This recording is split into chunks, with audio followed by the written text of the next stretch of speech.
훅 인터뷰. 훅 인터뷰 이어가겠습니다. 성남FC 후원금 의혹 수사 중인 검찰, 이재명 민주당 대표에게 소환 통보했습니다. 이제 이재명 대표 이제 목전까지 왔는데요. 민주당은 이재명 대표는 어떻게 대응할까요? 한번 알아보겠습니다. 더불어민주당 김남국 사무부총장, 안녕하세요. 네, 안녕하세요. 살고 싶은 도시, 살기 좋은 도시 안산 단원을 김남국입니다. 네, 연말이라 바쁘시죠? 네. 조금 아무래도 이제 지역에 여러 송년회 일정들이 많다 보니까 네. 지역 주민들 인사하랴 또 뭐 회의가 있으면 또 회의하러 또 서울에 올라오느라 그렇게 왔다 갔다 하고 있는 상황입니다. 하루에 저 송년회 몇 군데나 갑니까? 많으면은 뭐 8군데. 8군데요? 네, 이게 가능합니까? 8군데 짬짬 이렇게 다니고 있고요. 네. 더 많을 때는 12번까지 있어서 이거는 분신술을 써더라도 안 되더라고요. 12군데? 네. 그렇게 가서 인사해야 됩니까? 네, 그렇게 하고 있습니다. 데이트는 언제 하고? 데이트는 불가능한 것 같습니다. 네. 크리스마스가 내일인데요. 네. 크리스마스는 어떻게 보내세요? 크리스마스 내일은 내일 또 송년회가 조금 있고요. 송년회 한 10개 정도? 아닙니다. 그래도 다행히 역시 그 크리스마스 이브라고 송년회가 많이 없더라고요. 네. 그래서 내일은 서울에 올라가서 네. 좀 촛불 집회에 참석을 해볼 생각입니다. 아, 그렇습니까? 일단 예산안은 잘 통과됐습니까? 마무리됐습니다. 네, 어제 이제 극적으로 좀 합의가 되었는데요. 원래 오늘 6시에 본회의를 열어서 처리할 예정이었는데 조금 이제 시트 작업들 몇 가지 좀 부수적인 것들이 있어서 오늘 본회의가 아마 10시 정도에 열릴 것 같습니다. 네. 네. 그럼 뭐 이제 뭐 변수는 없는 거죠? 예, 특별한 변수는 없을 것 같고요. 예. 어제 합의된 내용을 보게 되면 썩 100% 만족하긴 어렵겠지만 그래도 민주당 입장으로서는 그래도 민생 법안을 좀 확실하게 좀 챙겼다. 어떤 부분이요? 민생과 관련된 예산을 좀 챙겼다라고 이렇게 평가할 수 있을 것 같은데요. 이제 가장 조금 아쉬웠던 것은 행정안전부와 경찰국 인사정보관리단 이 운영 경비와 관련된 예산을 50%밖에 깎지는 못했지만 그러나 이것을 50% 인정해주는 대신에 4조 6천억 원 정도의 감액분을 증액할 수가 있었습니다. 그래서 이제 가장 대표적인 게 지역사랑 상품권. 동네 돌아다니면은 자영업자 분들이나 아니면은 또 어머님들께서 지역 화폐 늘려달라라는 말씀 되게 많이 하시거든요. 아, 그래요? 예, 원래 처음에 정부안 편성되었을 때는 0원이었는데 3,525억 원 증액을 하게 되었고요. 또 그 다음에 공공임대주택과 관련되어서도 전혀 편성이 안 되어 있었는데 아무래도 좀 어려운 취약계층을 위한 공공임대주택과 관련된 융자사업 예산으로 6,600여 원 정도 증액을 했습니다. 주호영 국민의힘 원내대표 민주당에서 계속해서 지역화폐 예산 더 늘려달라고 하다가 오래 끌었다 이렇게 얘기하더라고요. 오히려 그거보다는 저희가 지역화폐 예산과 같은 경우에는 어느 정도 3천억에서 4천억 정도 증액할 수 있다라는 게 합의가 되었었거든요. 네. 그런데 국회의장의 중재안을 저희가 받았는데도 불구하고 이 행정안전부와 법무부의 예산, 이 운영 경비를 반드시 확보해달라라는 그 대통령실의 약간 어떻게 보면 어깃장? 대통령실? 예, 그게 이제 가장 주요한 쟁점이 되다 보니까 네. 협상에 약간 좀 지연되는 그런 시간이 좀 걸린 문제가 있었던 것 같습니다. 오늘 본회의에서 노웅래 의원 체포동의안 당내 분위기, 국회 분위기는 어떻습니까? 지금 당내 분위기는 여러 가지 이제 기사 보도된 것들을 보면 의혹이 있는 것으로 보이지만 노웅래 의원님이 지금 사선하는 동안에 의정활동 하는 동안 단 한 번도 구설수에 뭐 돈과 관련된 이런 구설수에 오른 적이 없고 네. 평소의 성정이나 이런 것들을 비춰봤을 때 노웅래 의원님의 좀 해명이 오히려 좀 더 신빙할 만한 거 아니냐. 네. 그리고 또 무엇보다 국회의원이라고 하는 그러한 어떤 국민이 뽑은 대표이기 때문에 지금 나오고 있는 그런 어떤 혐의의 경중을 따져봤을 때 네. 적어도 피의자와 피고인의 방어권을 충분하게 좀 보장해 줄 수 있도록 불구속 수사 원칙을 좀 지켜주는 게 맞지 않을까 이런 분위기가 좀 형성이 되고 있는 것 같습니다. 네, 오늘 좀 지켜보겠습니다. 자, 이재명 대표 얘기로 넘어가겠습니다. 검찰이 이재명 대표 28일 검찰에 나와서 조사받아라 이렇게 통보했습니다. 어찌 받아들이시는지요?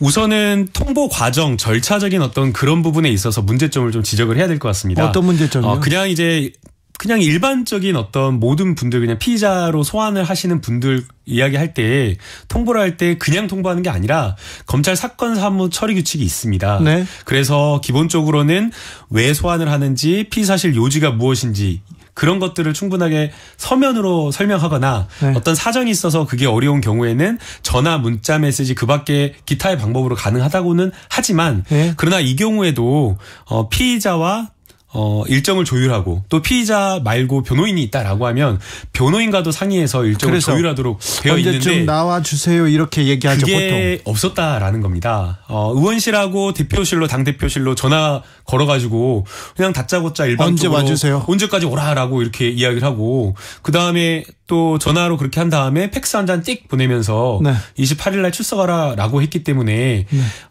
그래도 그냥 일반 평범한 국민들을 소환할 때도 그렇게 하지 않는데 이거는 좀 이례적입니다. 제가 또 이게 소환 조사는 많이 전문인데 그런데 네.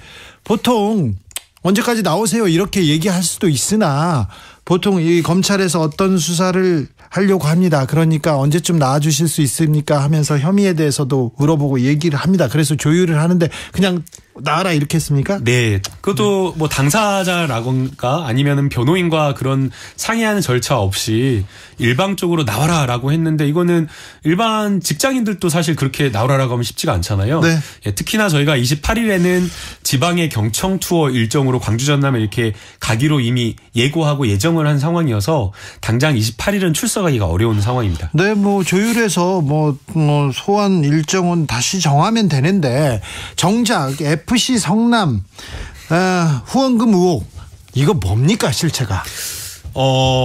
지난 5년간 계속 수사를 했었는데요. 네. 뭐 3년간 수사를 했다가 경찰이 지난해 2021년 9월에 무혐의 송치 처분을 한 사건인데 네. 이것을 다시 갑자기 검찰이 재수사하라고 해서 재수사를 해서 지금 이재명 당대표에 대해까지 수사를 하겠다라는 겁니다.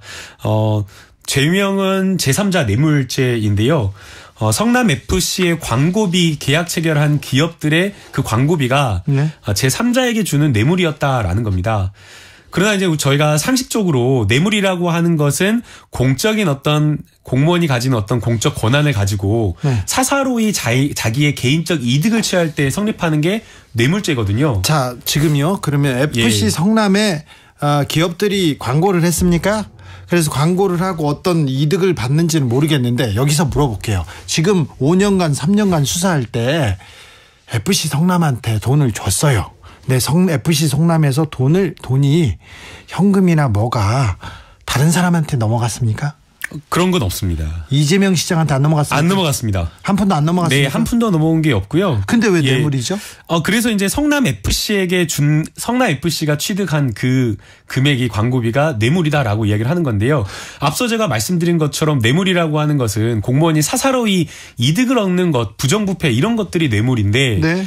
일 잘한 거거든요, 사실은. 왜냐하면 이 보통의 성남FC를 포함해서 광주FC, 인천, 경남FC 다 이런 데가 시민의 세금으로 운영이 됩니다. 예. 그래서 기업의 어떤 후원이나 광고비가 없는 경우에는 전부 다 세금이 들어가게 되어 있거든요. 그래서 시장이나 도지사들 다 후원해 주세요. 광고 좀 주세요. 다닙니다. 맞습니다. 저도 이제 저희 안산에 그린어스 FC가 있는데 거기에 후원 기업을 따갖고 오라 그러는데 쉽지가 않거든요. 근데 가서 근데 후원금 좋아. 광고 후원 근데 광고비입니다. 네. 광고비인데 광고를 받고 용도 변경을 해줬다. 이것 때문에 해줬다. 이 인과관계가 맞으면 이거는 좀 문제가 되는 거 아닙니까? 뭐 그렇다고 하더라도 이게 부정한 이익인지 부정한 청탁인지 이걸 따져볼 필요가 있는 것이고요. 더 나아가서 그러한 어떤 대가관계가 성립이 되어야 되는데 이와 관련한 어떤 대가관계의 성립이 모호하고 지금 현재로서는 네. 입증이 되지 않았다라고 봐야 될 것 같습니다. 그래요? 네, 그래서 이거를 털기 위해서 또 기존에 있던 성남지청의 그 지검장을 바꿔가지고 또 윤석열 라인의 검사를 또 이제 내려보내서 지금 대대적인 수사를 벌이고 갑자기 지금 성남FC로 소환을 하고 있는데요. 저는 여기에서 네. 또 문제가 있다고 보입니다. 아무튼 FC 성남으로 들어간 광고비 후원금에서 일부가 선거 자금이나 일부가 이재명 대표의 지갑이나 아니면 주변 사람의 통장으로 이런 건 없습니까? 없습니다. 네. 하나도 없습니까? 네. 그 공무원이 성과급을 일부 조금 받았다라고 하는데요. 네. 원래 성과급과 관련된 규정은 예전부터 있었다라고 합니다. 알겠습니다.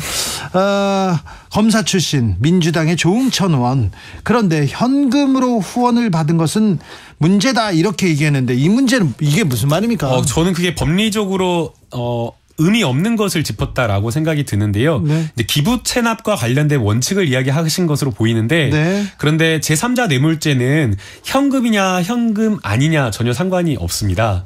네, 그래서 부정한 청탁과 이와 관련된 경제적 이득 이런 것들이 요건으로 성립 요건으로 되어 있기 때문에 현금이냐 현물이냐 아니면 현금이 아니냐 이거는 중요한 요건은 아닌 것 같습니다.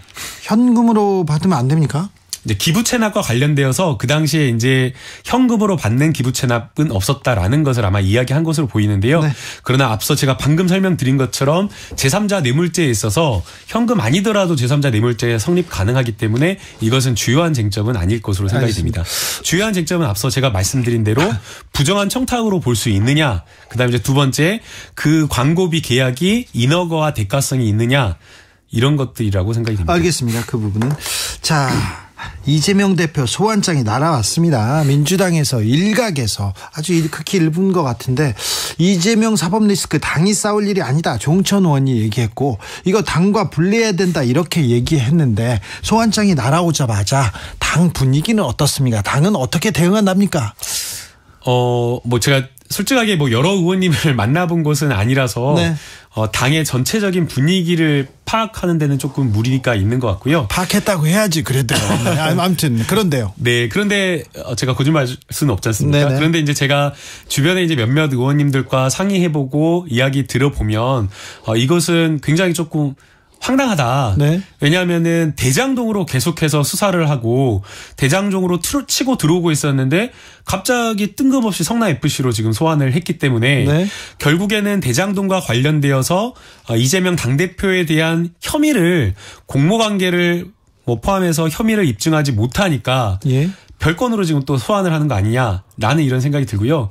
지금 대장동 수사와 관련되어서는 4명 그 가장 핵심 인물이다라고 하는 김만배, 남욱, 유동규, 정영학 이 4사람의 진술이 다 일치하지 않고 있습니다. 예. 특히나 남욱은 여러 가지 진술을 하고는 있지만 들었다 전원에 불과한 이야기를 하고 있는데 들었다라고 하는 것을 이야기했다고 하는 김만배가 그게 아니다, 사실이 아니다라고 부인을 하고 있는 상황이기 때문에 아주 주요한 이 공범들 사이에도 진술이 일치하지 않고 네. 그리고 직접 관여했다거나 공범과 관련된 이재명 당대표의 이야기가 나오고 있지 않아서 아마 대장동으로 소환하지 못한 것 아니냐라는 알겠습니다. 김남국 의원 유리한 대장동 얘기는 그만하시고 자, 소환장이 날아오자 민주당에서 좀 분위기가 바뀌거나 그러지 않습니까? 조금 이제 아까 말씀드린 대로 엉뚱한 또 사건으로 이렇게 소환을 했기 때문에 네.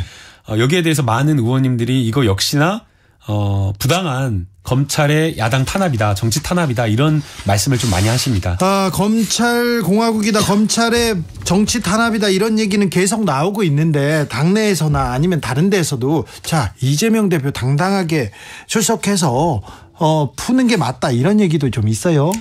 이재명 당대표의 스타일이 원래 그렇지 않습니까? 네. 지난 대선 경선 때도 역시나 마찬가지로 대장동과 관련되어서 국회에서 국정감사를 하겠다라고 했을 때 송영길 대표를 비롯해서 많은 중진 의원님들, 우리 당내의 의원님들께서는 대다수가 나가면 안 된다.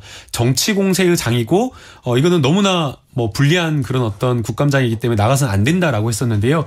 그때 당시에 이재명 당대표 내가 당당하게 나가서 떳떳하기 때문에 대장동과 관련된 이야기를 국민들에게 이야기하겠다 소상히. 그래서 실제 국감장에 나가서 많은 여러 가지 대장동과 관련된 의혹을 해소해서 그때 상당히 여론 반등이 있었거든요. 그래서 그런 어떤 이재명의 당담함 이런 것들을 이야기하면서 아마 검찰 수사에 응할 것이다라는 예측이 많은 것 같습니다.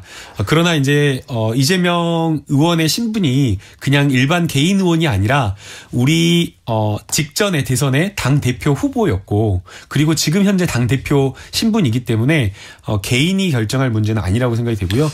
결국에는 충분하게 당내 의견을 수렴해서 신중하게 결정할 것으로 생각이 됩니다. 이재명 대표가 오늘 이런 얘기했어요.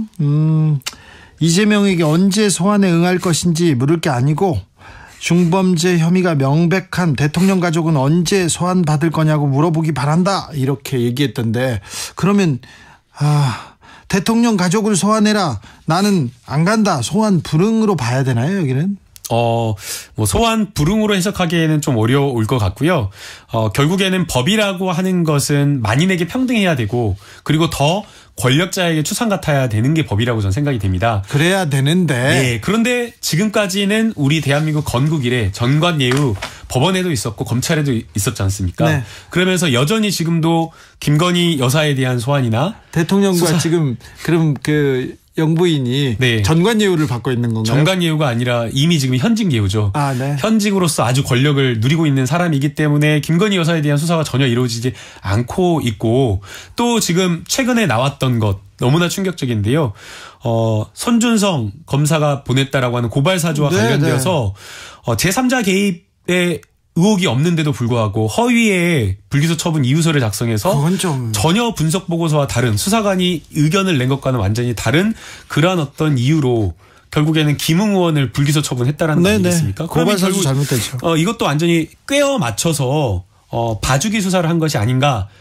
특히나 이 고발 사주 같은 경우에는 그 김웅 의원으로부터 고발장을 전달받았다라고 하는 그 당사자가 내부 고발자가 공익제보자가 이것을 아주 소상하게 설명하고 있고 이걸 뒷받침하는 문자메시지 포렌식 증거까지 있는데도 불구하고 자 고발 사주 사건은 명백한 검찰의 정치 개입입니다. 검사가 정치판에 뛰어들었습니다. 고발장을 써주고 고발해라 그럼 우리가 잡아주겠다. 이 말도 안 되는 일이 벌어졌는데 공수처에서 명명백백하게 이렇게 밝혔어야죠. 근데 민주당이 공수처가 만들어지면 공수처가 이런 거 잘 수사하겠다고 했는데 왜 이렇습니까? 공수처는 그래도 하는 데까지 수사를 해서 실제 김웅 의원에 대해서도 역시나 마찬가지로 기소 의견으로 송치를 했습니다. 그러나 그 권한이 수사와 관련된 최종적인 권한이 검찰에 있다 보니까 공수처와 달리 결론을 내린 검찰의 비판을 하는 게 맞다라고 저는 생각이 됩니다. 아니 그러니까 민주당에서 검찰개혁하면 이렇게 검수완박까지는 아니었지만 검찰의 수사권 완전 박탈하면 검사들이 좀 검찰공화국 이제 옅어지고 좀 잘한다면서요. 근데 나아진 게 없어요. 그래서 이제 저희도 너무나 안타깝다라는 생각이 드는데요. 그러나 이제 공수처가 지금 당장 기능을 조금 미흡하게 한다라고 해서 필요 없다라고 말씀하는 거는 적절하지 않고요. 네. 우리 헌재의 경우를 보게 되면 헌재도 역시나 마찬가지로 87년도에 이렇게 헌재가 수립이 되어서 계속 이렇게 오는 동안에 제대로 기능한 것은 최근 10여 년밖에 안 됐기 때문에 네. 좀 더 기관으로서 역할을 하는 동안 지켜봐야 될 필요성이 있는 것 같습니다. 공수처가 국민의 열망을 이렇게 염원을 가지고 태어났는데 좀 역할이 좀 부족합니다. 좀 열심히 해주셔야 됩니다. 그리고 검찰 수사가 공정한지는 항상 지금 비판받고 있다는 것도 좀 알아주시고요. 다시 넘어갑니다. 다시 이재명 대표가 윤석열 정권의 망나니 칼춤을 좌시하지 않겠다 이렇게 얘기하던데요. 어떻게 봐야 됩니까? 어떤 심정입니까? 그 전까지 이재명 당대표는 아무래도 이제 중요한 것은 민생이다. 그리고 이제 수사가 검찰 전체가 다 정치 검찰이거나 그런 어떤 정치 수사를 하지 않을 거라는 믿음이 있었기 때문에 지금까지는 여러 현안에 대해서 말을 아껴왔었습니다.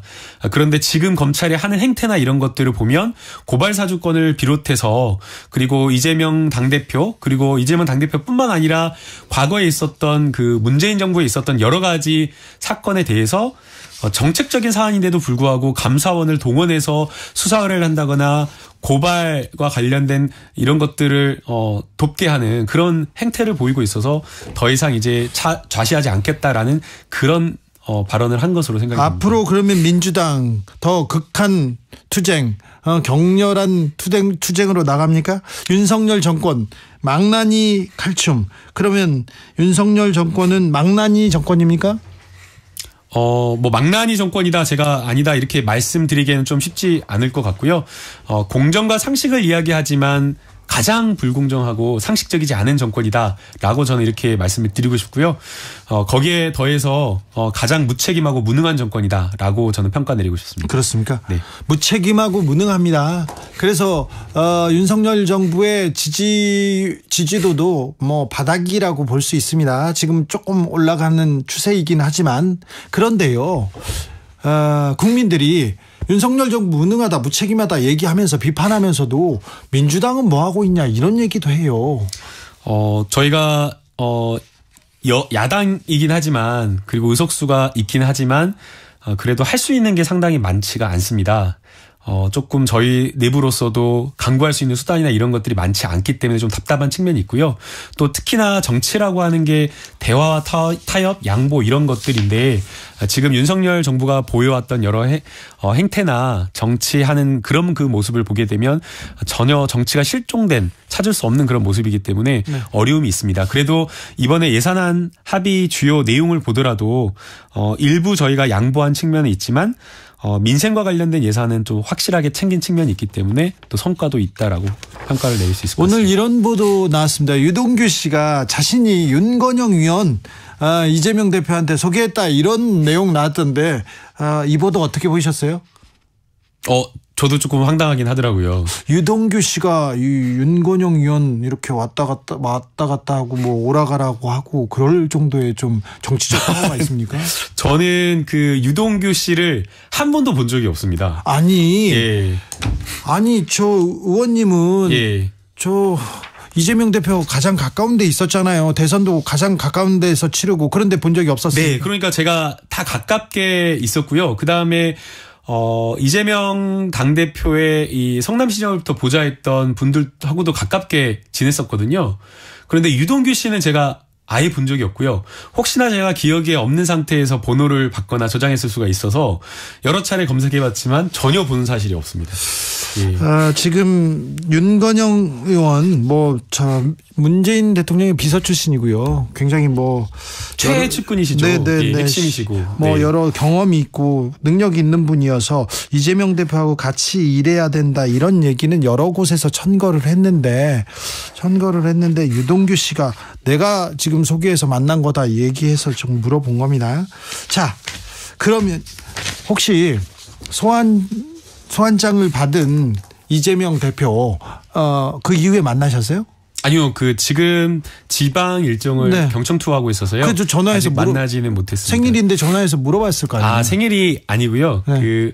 양력으로 주민등록상의 생일은 맞는데 음력 생일입니다. 그래요? 네네. 그냥 그렇구나. 네. 그래서 얘기 들어봤냐고요? 아니요, 제가 그런 내밀한 것까지 말씀드리기는 쉽지 않을 것 같고요. 네, 그냥 제 개인적인 의견을 물어봐 주시면 좋을 것 같습니다. 눈을 좀 똑바로 바라보세요. 네. 왜 피해? 제 개인 의견을 물어봐 주십시오. 알겠습니다. 네. 자, 성남FC 사건에서 소환장을 받았습니다. 그런데 쌍방울 문제도 있다고 하고요.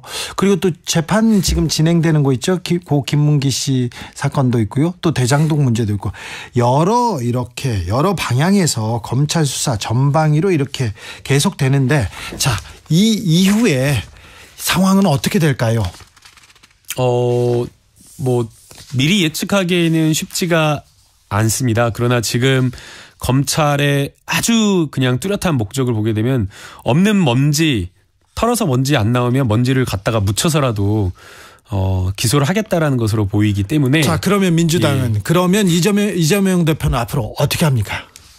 똑같이 여전히 흔들림 없이 당대표로서 리더십을 가지고 민생과 그리고 지금 현안 이런 것들을 챙겨 나갈 수밖에 없다라고 생각이 듭니다. 민주당에서 흔드는 사람들 좀 있습니까?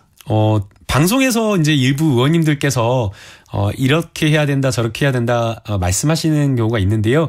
이게 저는 큰 목소리는 아니라고 생각이 되고요.